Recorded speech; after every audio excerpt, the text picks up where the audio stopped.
Jujur gue sempet takut berdoa di sana jadinya. Gue doa jam 3 pagi, jam 5 subuh dijawab. Temen gue non muslim gue suruh berdoa lu minta di situ. Sampai ditakut. Vi, Allah keren.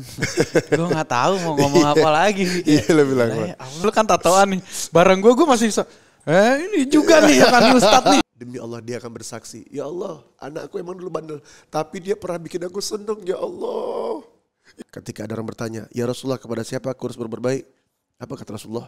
Ibumu, ibumu, ibumu, baru ayahmu.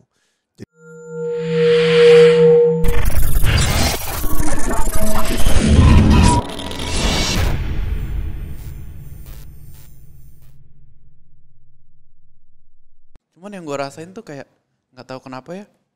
Untuk gue yang bandel banget, gue di sana tuh cuman bisa kayak pengakuan dosa, tau gak lu?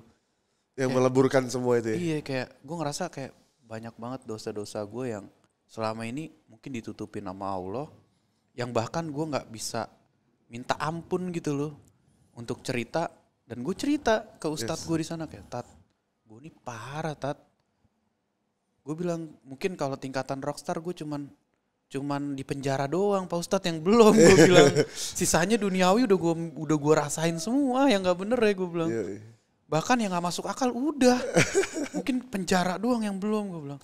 Terus dia bilang sama gue ustadznya, ada cerita, gue lupa namanya siapa gitu ya, dia cerita. Jadi dia cerita ada orang nih pembunuh, dia membunuh 99 orang. Iya. Mungkin lu bisa lebih jelas tuh. Ceritanya yang itu tuh. Iya, dia membunuh 99 orang, kemudian dosa diampunin apa enggak. Iya. Gitu kan? Dia Allahumma sholli Muhammad. Kemudian dengan dia bunuh 99 orang, kemudian taubat nasuha. Iya. Taubat nasuha, taubat Allah terima. Iya kan? Kayak gitu kan? Iya. Jadi ketika kita bermaksiat kepada Allah, sebanyak apapun maksiat ketika kita bertobat kepada Allah, minta ampun pada Allah, curhat sama Allah, maka Allah hapuskan semua dosa-dosa itu. Daripada dengan dosa bunuh satu orang tapi dia bangga pada hal tersebut. Dan gue lihat lu bilang gini, Allah muliakan lu dengan nyokap. Allah muliakan lu dengan nyokap. Dan meskipun dari cerita yang lu bilang tadi, ini ada pembelajaran. Sebenarnya ini pembelajaran buat teman-teman semuanya kalau umroh. Kalau kita lagi mikot, kemudian lagi masih pakai ihram, belum sampai tahallul, kita nggak boleh megang Ka'bah. Oh iya, astagfirullah. Enggak, gue kan belum. Oh iya, tapi gue belum tahallul. Tapi gue iya ya. Belum tahallul. Sebenarnya nggak boleh megang Ka'bah. Itu ada dam sebenarnya. Ada dam. Nggak masalah. Pembelajaran. Nah ini kita lihat rahmatnya Allah Subhanahu Wa Taala pada kita. Dan orang yang sudah mengetahui hukum dan orang yang tidak mengetahui hukum, apakah sama hukumannya? Tidak. Qul hal yastawi alladziina ya'lamuna wal ladziina la ya'lamun. Apakah sama hukum orang yang mengetahui dengan orang yang tidak mengetahui? Berbeda. Nah di sini posisi lo tidak mengetahui. Jadi buat teman-teman kalau misalnya umrah, mikot nih, labbaik Allahumma umrotan misalnya gitu kan, mikot gitu kan, Allahumma umrotan. Kemudian dia tawaf, jangan pegang Ka'bah. Jadi apa yang diharamkan di situ yang tidak boleh? Marah. Ya, memakai wangi-wangian. Lepasnya rambut atau kuku. Kemudian laki-laki tidak memakai yang berjahit atau menutup kepala. Ya. Yang perempuan indal syafi'iyah tidak boleh pakai niqab, cadar. Kemudian nggak boleh pakai wangi-wangian, bahkan sebagian ulama berpendapat kalau misalnya pakai minyak angin gimana gitu kan. Kalau dia sakit dibolehkan tapi diusahakan jangan. Nggak boleh megang Ka'bah. Kemudian nggak boleh jima. Nah ini ada apa namanya? Ada dam-damnya. Nah lalu bagaimana yang megang Ka'bah tersebut itu memberikan sedekah kepada orang-orang. Damnya tersebut. Nah jumlahnya aku nggak tahu. Tapi kalau untuk misalnya jima atau jima. Berhubungan badan suami istri selagi dia sudah mikot, dia jima, maka dendanya 1 ekor onta. Wih, besar juga ya. Gede, tapi yang di sini Masya Allah. Inilah rahmatnya Allah, ini kita lihat rahmatnya Allah. Begitu dahsyatnya Allah menunjuk orang yang random, yang orang yang random juga. Iya random ya kan? Lu berangkat sama nyokap dan Allah muliakan lu dengan nyokap. Lihat berapa banyak kemudahan yang lu dapat ketika sama nyokap. Banyak banget, Vi. Terutama kayak yang tadi lu bilang di bawah, ada orang yang nebeng. Iya. Pengen untuk mendapat kemudahan tersebut. Siapa namanya itu? Ya si Lutfi. Dia pengen mendapatkan kemudahan untuk kemuliaan, kenikmatan ya, yang Allah berikan. Pengen dorong nyokap juga agar diberikan kemudahan juga, kecipratan dia ibaratnya. Dan satu lagi, orang yang berbakti kepada orang tuanya, Allahu Akbar, itu Ji. Makanya ada cerita Uwais Al-Qarni. Uwais Al-Qarni itu bahkan Nabi Muhammad SAW memintakan kepada Amirul Mukminin Sayyidina Umar bin Khattab, Sayyidina Umar bin Siddiq radhiyallahu anhum. Apa kata Rasulullah SAW? Ya Amirul Mukminin, ketika kalian jumpainlah Uwais Al-Qarni dan mintakan kepadanya untuk beristighfar untuk diri kalian. Ada apa ya Rasulullah? Ternyata usut punya usut karena dia sangat berbakti kepada ibunya. Dan bisa jadi lo bagian dari situ. Amin. Kan tadi kayak kemarin kita bilang bahwa untuk menuju Allah banyak caranya. Ya kan? Mungkin dari salat kita masih melentang-melentong. Mungkin cara yang lain kita ada. Contoh Quran kita misalnya. Atau Quran kita melentang-melentong. Mungkin cara yang lain ada. Baik sama orang atau sedekah sama orang atau amal ibadah apapun lainnya. Contoh hal begini. Ketika kita ke Monas. Jalan menuju Monas itu gak cuma lewat Rasuna Said. Ya. Bisa lewat Sudirman. Bisa lewat Mangga 2. Bisa lewat Istiqlal. Macam banyak jalan. Nah begitu juga kita sama Allah SWT. Begitu banyak jalan menuju Allah, maka tempuhlah. Jangan pernah berputus asa atas rahmat Allah. Karena kemuliaan Allah kita nggak tahu Allah letakkan di mana. Maka teruslah berusaha mendekatkan diri kepada Allah dan Allah akan berlari mendekatkan diri kepada kita. Keren. Ya kan? Gue ajarin dong kayak gitu. Kok keren sih. Gue juga gak tahu sebenarnya. Gue takjub ngeliat lu gitu. Ya elah gak lah. Karena gue kalau ketemu lu inget masa lalu aja gue. Jadi gue pas lu ngomong gitu kayak aduh. Gitu. Gue sih amazing ngeliat lu aja ya. Sebaik itu Allah sama lu. Sebaik itu. Dan demi Allah. Mudah-mudahan nyokap panjang umurnya. Amin. Seandainya kan Allah panggil dia duluan. Demi Allah dia akan bersaksi. Ya Allah, anakku emang dulu bandel. Tapi dia pernah bikin aku senang. Ya Allah. Ya Rabb tolong anakku. Dia pernah bikin aku senang. Dia akan bersaksi di hadapan Allah SWT. Itu yang gue, wow. Dan ini banyak anak-anak zaman sekarang melupakan hal itu. Dia sibuk dengan Dunia ya. Halusinasi ya. Ini kan kalau bahasa gue tuh, dunia ini adalah mimpi yang bisa disentuh, ini halusinasi. Dan mereka sibuk dengan teman-temannya. Ternyata berdua dengan nyokap ketawa-ketawa itu sudah bahagia dan itu sangat simpel. Dan berapa juta orang tidak merasakan itu, berapa juta orang tidak mengalami itu. Dia lupa akan kenikmatan bersama orang tuanya. Dan lu udah dapat itu, Ci. Bahkan ya di sana ya ada hal lucu nih. Apa tuh? Jadi banyak banget orang-orang yang nanya ke nyokap gue tuh kayak anaknya udah punya pasangan belum? Gitu. Oh ya? Karena mereka bener-bener nggak tahu kenapa gue jadi point of view di situ tuh gak lu? Yang gue rela dorongin lah, yang gue sibuk. Pokoknya dia kayak berbakti banget ya gitu iya, ya. Iya. Mungkin ya kalau misalkan gue pakai duniawi gue, mungkin kayak gue di Indo ya, gue akan ngerasa woi gue keren banget nih. Gue keren banget nih gue nih. Ibaratnya gitu loh Vi. Gue keren banget nih. Gue pasti wah lu ngidolain gue lu di sini. Gue tuh gak ada rasa itu gitu. Cuman nyokap ngomong, Dek banyak banget tahu ibu-ibu. Bahkan orang Arab gitu kayak itu anak lu gitu kayak nanya gitu. Anak lu baik banget ya. Sayang banget sama lu. Even gue gak ngerasain itu sebenarnya. Gue sepolos itu kayak ya nolong aja gitu kan. Terus nyokap mau bilang kan. Iya tadi banyak tahu Dek. Kayak nanyain Adek udah punya pasangan belum gini. Nanya-nanyain katanya pengen dijodohin gitu-gitu gue ketawa aja gue bilang aduh mah apaan sih. Terus gue mikirin ya mungkin kalau gue ngeliat orang kayak gitu juga akan sama gitu loh. Yes. Kayak set nih orang mulia banget ya. Yes. Segininya sama nyokap gitu loh. Gimana sama keluarga lainnya gitu. Iya kayak kalau kasarnya dia sama ibunya gitu. Gimana sama anak gue nih kan iya, gitu kan. Iya. Gue bilang aduh ada aja mana cakep-cakep di sana. Aduh. Kacau. Kacau ya. Kalau nyokap kan cuman ngomong hidungnya kok bisa mancung gitu ya, matanya bisa bersih gitu. Ya beda lah mah gue bilang orang-orang Makanya gitu. apaan kita bilang polusi tiap hari. Tapi Ji, ada nggak lu doa di sana tapi langsung diijabah Allah? Wah, ini buat gue nggak tahu ya akan sama atau enggak ya hidayahnya gitu ya. Tapi jujur gue sempet takut berdoa di sana jadinya. Kenapa? Jadi gue pikir, gue bilang ke teman gue sebelum berangkat, gue kayak please banget, mungkin gue di sana nggak akan sulit dihubungin dan gue nggak apa ya, maksudnya gue akan lepasin dunia lah, dunia segala macam gue lepasin gitu. Tapi nggak tahu kenapa, gue cuman bisa berdoa di sana. Di saat gue berdoa, belentang ada. Langsung dijawab? Langsung dijawab, Vi. Gue berdoa apa? Langsung dijawab. Berdoa apa? Dijawab. Sampai gue takut berdoa. Makanya tadi gue bilang gue takut berdoa nih. Karena ternyata tanpa kita sadarin apa yang kita minta begitu terlalu cepat kita takut. Gak siap, iya gak sih? Ya. Itu loh biasanya kita. Iya nih gitu kan. Iya kan misalkan gini. Duh gue lapar lagi. Gue pengen beli makan. Kan proses. Yes. Ini tuh enggak, aduh gue lapar lagi. Kok ada ya? Itu loh, gue kayak waduh kok langsung diginin gue gak siap ya Allah. Gue bilang nih nerimanya gitu loh. Cepet banget. Bahkan doa pertama yang paling cepet dijabah itu pas gue doa di taman surga itu. Di Raudhah itu gue doa itu paling cepet. Gue doa jam 3 pagi, jam 5 subuh dijawab.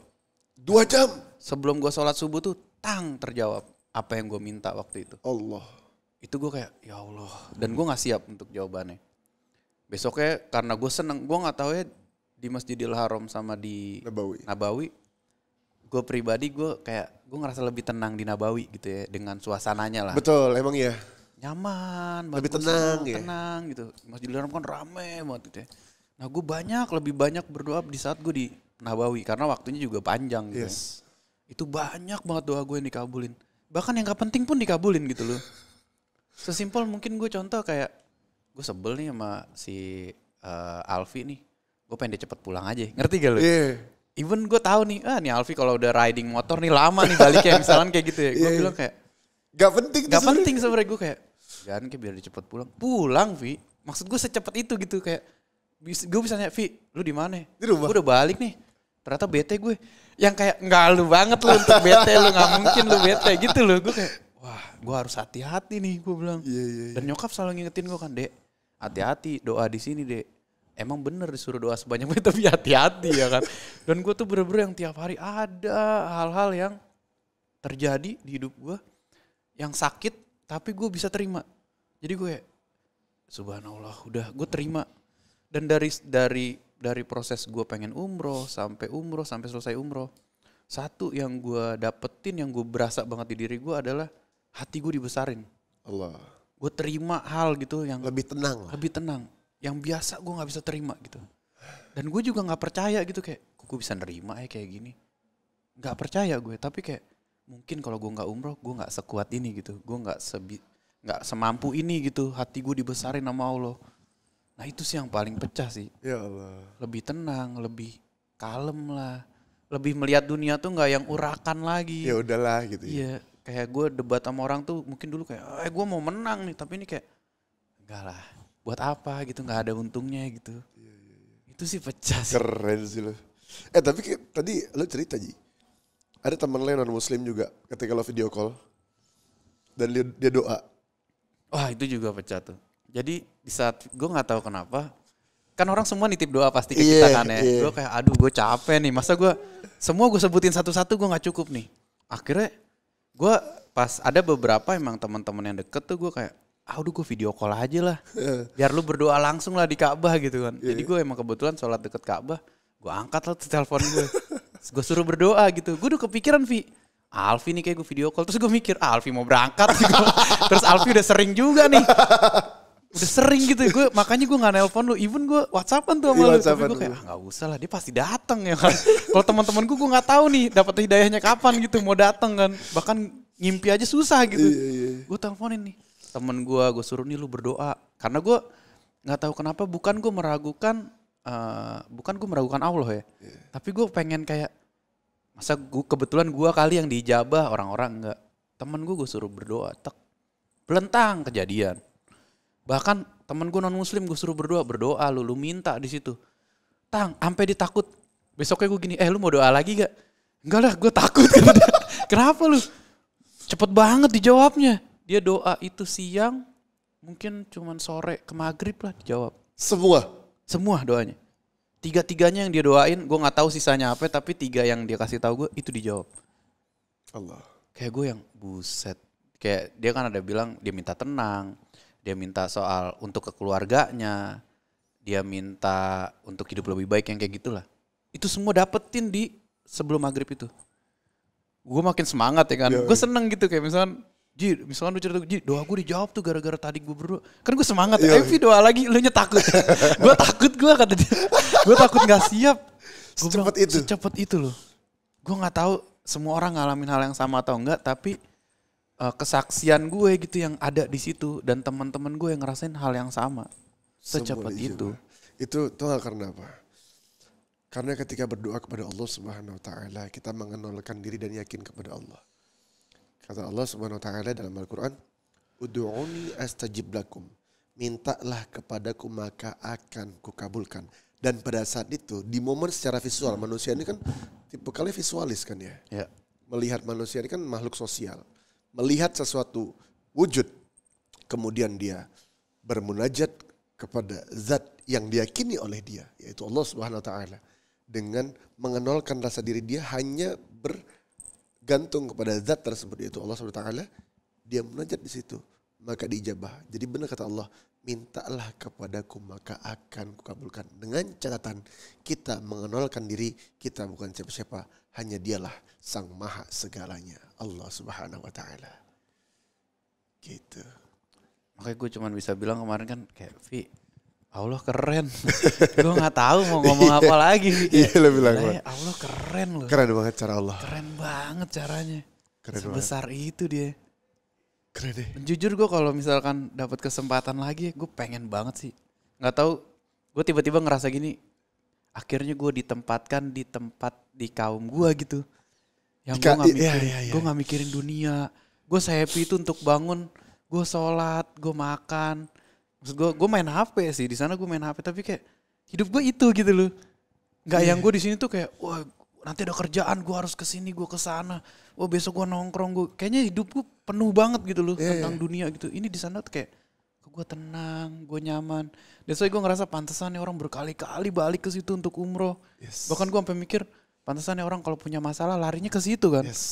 Punya masalah dikit, gue pengen umroh. Dia minta nih ke sono gitu.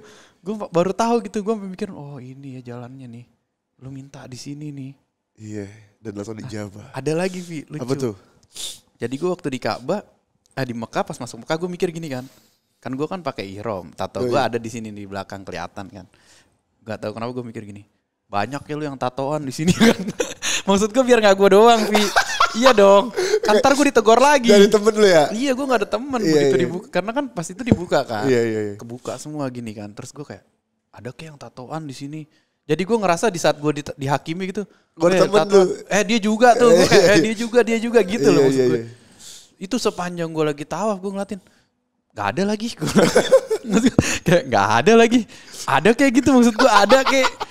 Jadinya kan gue point of view. Seakan-akan gue doang yang berdosa gitu di situ. Gue kayak aduh kok gak ada lagi.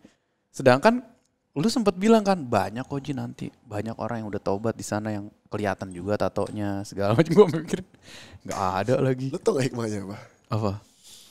Ketika Allah berangkatin lu, Allah menunjukkan betapa mulianya lu di sisi Allah. Kalau seandainya kan seperti kalau kalau kita kepada Rasulullah SAW, bal huwa kutun bainal hajar, seperti mutiar di antara bebatuan.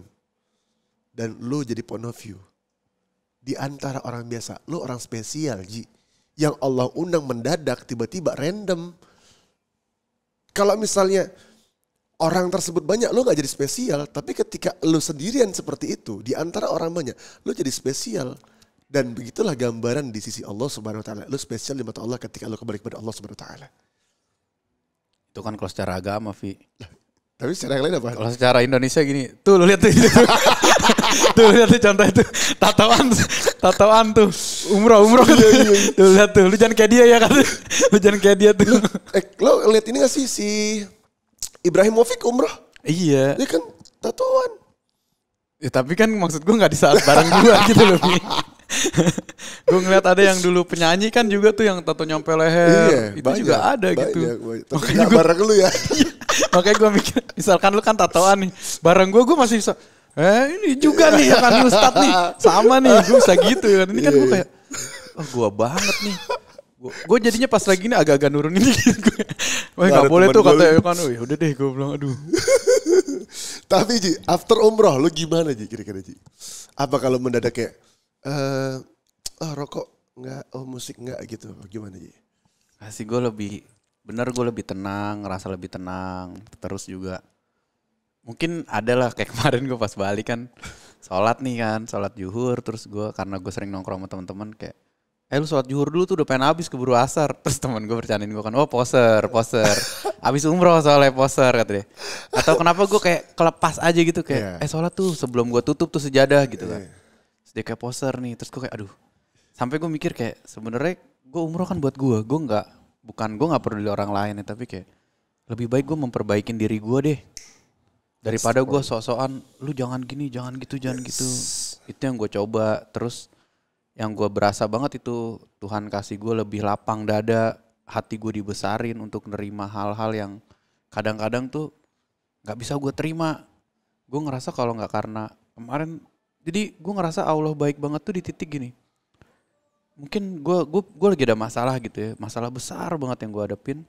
Mungkin kalau gue kemarin gak umroh, gue gak kuat tuh Vi. Gue gak kuat buat ngadepinnya, mungkin gue liar, mungkin gue hancur di situ. Tapi karena Allah paksa gue untuk umroh, gue jadi lebih legowo aja gitu. Oh ini maksudnya. Oh ini maunya Allah. Gitu. Iya, untung gue kemarin dibawa ke sana, gue dapetin hidayahnya untuk gue lebih berbesar hati. Dan gue sekarang tuh gak tahu kenapa jadi orang yang bukan menghakimi orang lain lagi. Sesimpel kayak lu minum kopi sama gue, kopinya habis, terus kita debatin, gue udah gak kayak gitu. Gue udah cuman kayak ya habis. Ya udahlah Vi, udah lewat juga, udah diminum kan. Iya. Bukan gue kayak lu kenapa lu habisin Vi lu gitu. Iya. Itu yang hal yang gak pernah bisa gue lakuin Vi. Gue demen banget, maksud gue demen banget perdebatan tuh. Kopi gue lu minum habis Vi, lu kopi gue lu minum lu gini. Ya sorry Ji, gak bisa lah. Beli lagi lu gitu loh. Ini kayak ya udahlah Vi, udah lewat juga. Gue juga sih salah tadi waktu lu minum gue nggak bilang. Harusnya kan gue bilang Vi jangan dihabisin. Nggak tahu gue jadi mirroring apapun yang dilakuin di depan gue tuh jadi kayak gue yang nggak ngingetin, gue yang nggak ngomongin. Itu yang hal yang gue dapet yang kayak kok bisa di titik itu ya, gue nggak bisa tuh. Caranya Allah keren ya. Keren banget. Itulah ketika Allah yang ingin merubah seorang hamba itu segampang membalik telapak tangan. Dan ini mudah-mudahan Allah berikan istiqomah sama kita. Amin. Dan itu adalah ciri-ciri umroh yang mabrur Ji. Insya Allah. Dan orang yang dilihat umroh itu atau haji ataupun sholat dilihat setelah haji atau umroh atau sholatnya. Setelah itu dilihat bagaimana keadaan hatinya, bagaimana sifatnya, bagaimana perilakunya. Apakah menjadi getting better, menjadi lebih baik atau tidak. Kalau dia tidak menjadi lebih baik, maka dipertanyakan ibadahnya. Dan mudah-mudahan lo tetap kayak gitu men. Amin sih. Gue juga nggak pengen bilang gue lebih baik gitu ya. Karena gue ngerasa nggak tahu kenapa gue dapet hidayah di sana yang kayak gini juga. Lebih baik lu ngerasa salah daripada lu ngerasa paling benar gitu. Itu dia. Itu yang gue takut gitu. Jadi gue ngerasa ngapain gue wah lu udah umroh lu jadi baik ya Ji.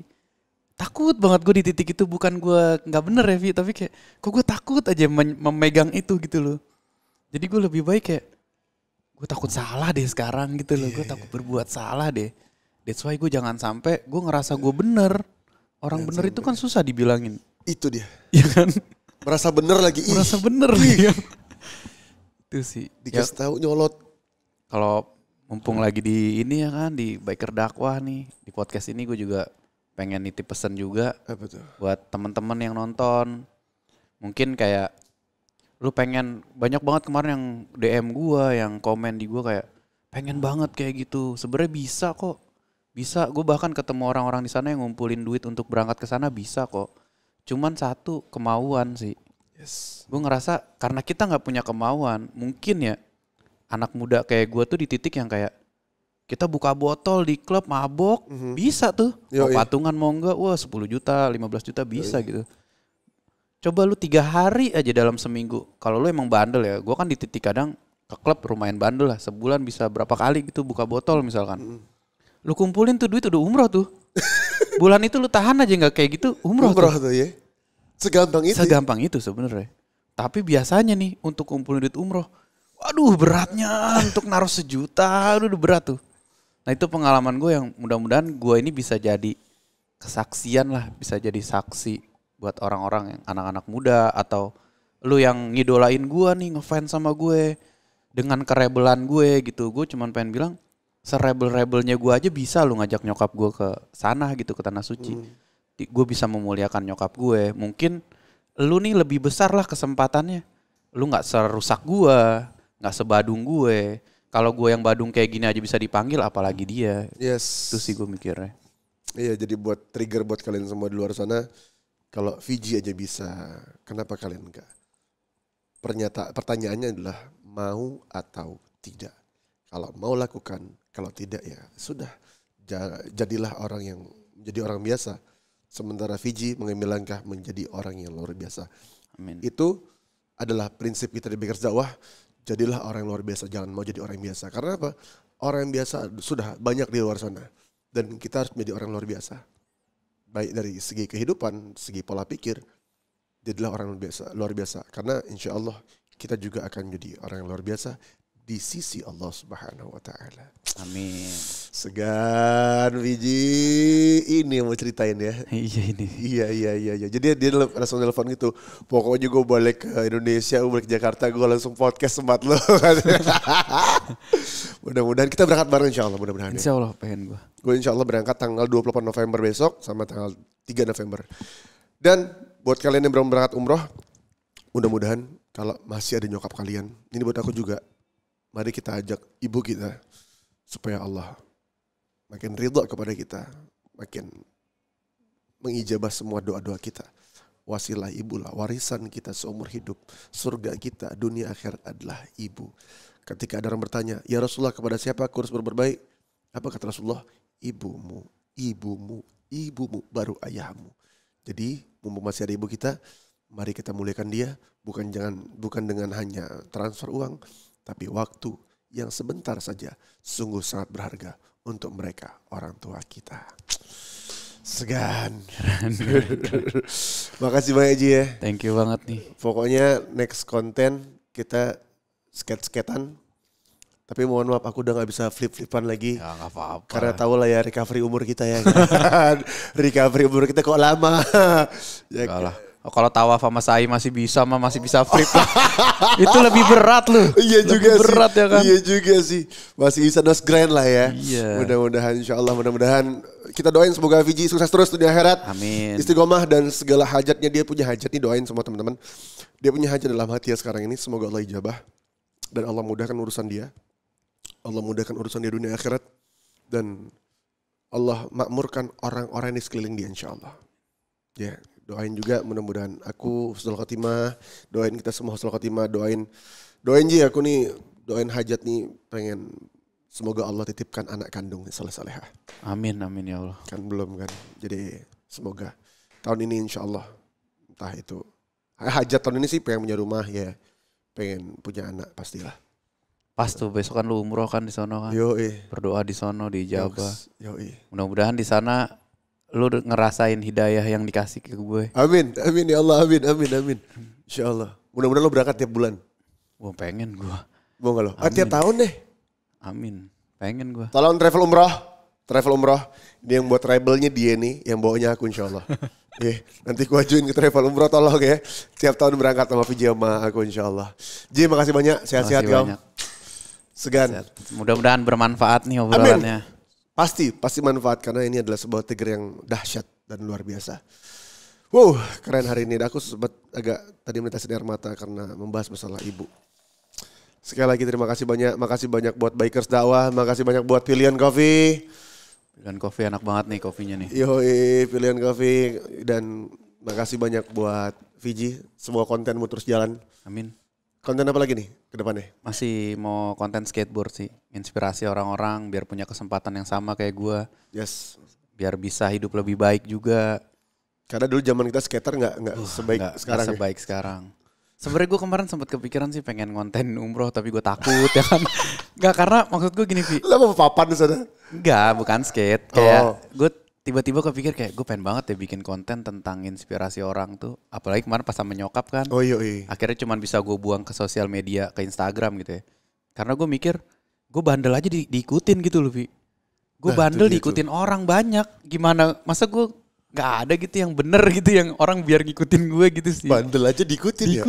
Gimana yang baik ya? Nah, ya mudah-mudahan sih buat kemarin yang ngikutin gue umroh juga kan karena sosial media gue aktif banget. Dapet lah minimal hidayah-hidayahnya dia ngerasain apa yang gue rasain sih. Karena gue pengen banget semua orang bisa ngerasain kesempatan yang sama sih. Amin. Kita bisa lebih baik, orang harusnya bisa ngerasain juga bisa lebih baik. Yes, kita aja bisa kenapa mereka enggak gitu kan. Keren Fiji. Sukses buat konten-konten kau. Semoga kau sukses dunia akhirat. Dan Allah kabulkan semua hajat. Makasih banyak buat Bakers Dakwah, buat pilihan Kavi. Jangan lupa like, share, comment, dan subscribe. Buat yang pengen nanya, kalau misalnya kurang puas dengan konten ini, pengen nanya segala hal, silakan komen di bawah ini. Nanti insya Allah kita ke tempat dia, kita skateboardan, kemudian nanya-nanya sama dia lagi. Boleh. Boleh dong. Alright, terima kasih banyak. Aku Alif Alfede dan Satria Fiji. Izin pamit untuk diri. Bakers Dakwah dirangkul, berdipukul. Assalamualaikum warahmatullahi wabarakatuh.